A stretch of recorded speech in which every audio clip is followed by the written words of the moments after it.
মালিক জিজ্ঞাসা করে প্রতিদিন, বান্দা কি কারণে আমাকে ছেড়ে দিলা? হ্যাঁ,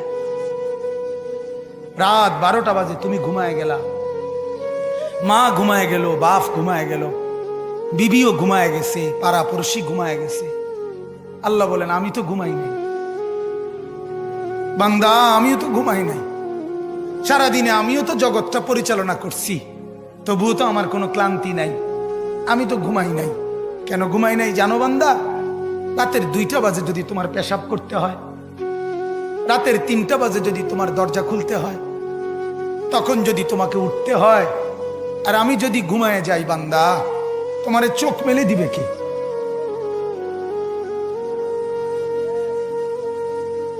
এই বাপ, চোখ মেলে দিবে কে?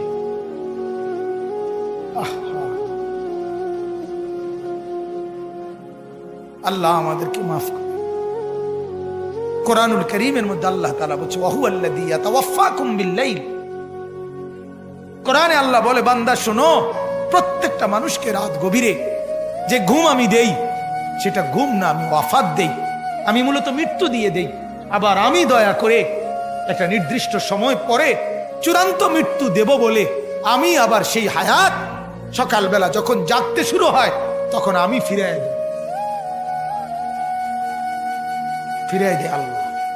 এমনও মানুষ আছে পৃথিবীতে, রাত্রিবেলা ঘুমাইছিল ভালো মানুষ, সকালবেলা আর জাগে নাই।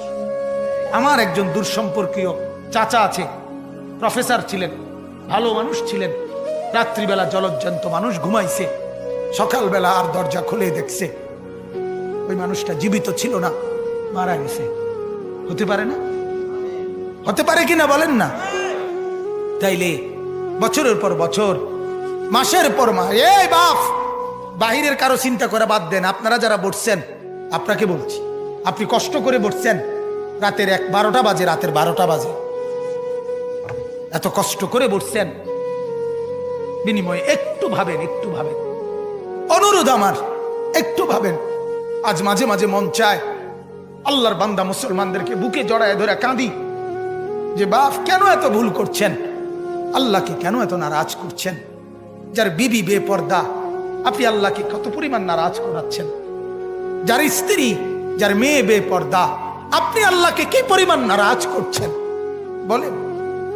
এক কুকুর মরলে, লাশ ফেলে রাখলে যেই দুর্গন্ধ ছড়ায়, সেই দুর্গন্ধে অল্প কিছু মানুষের কষ্ট হয় কিছুক্ষণ, কিন্তু এক নারী বেপর্দা হাঁটলে যে যুবকগুলোর চরিত্র নষ্ট হয়, সেই নারী এক মরা লাশওয়ালা কুত্তার চাইতে বেশি দুর্গন্ধ ছড়ায়।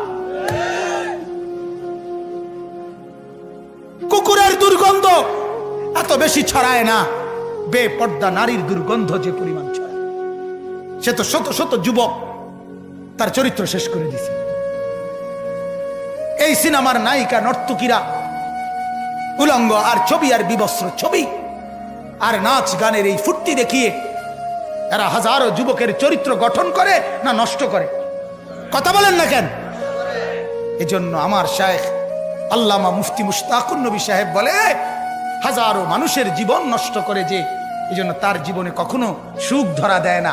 এজন্য এই পৃথিবীর জরিফ এটা, আপনি জরিফ চালায়া দেখেন, যত সিনেমার নায়ক নায়িকা, এদের জীবনের মতো দুঃখী জীবন, ব্যক্তি জীবনের মতো কষ্টের জীবন আর কারো নাই। আপনি খবর লাগান, আপনি খবর লাগান, এদের মতো লাঞ্ছনা। কারণ হাজারো যুবককে নষ্ট করছে এই হাসি দিয়া, অথচ এই হাসিটার মূলত আসল হাসি না। এই হাসি যদি ল্যাবে অথবা ডায়াগনস্টিক সেন্টারে পরীক্ষা করায়, প্রত্যেকটা হাসির মধ্যে ফরমালিন পাওয়া যাবে। কি পাওয়া যাবে? Formalin, formalin.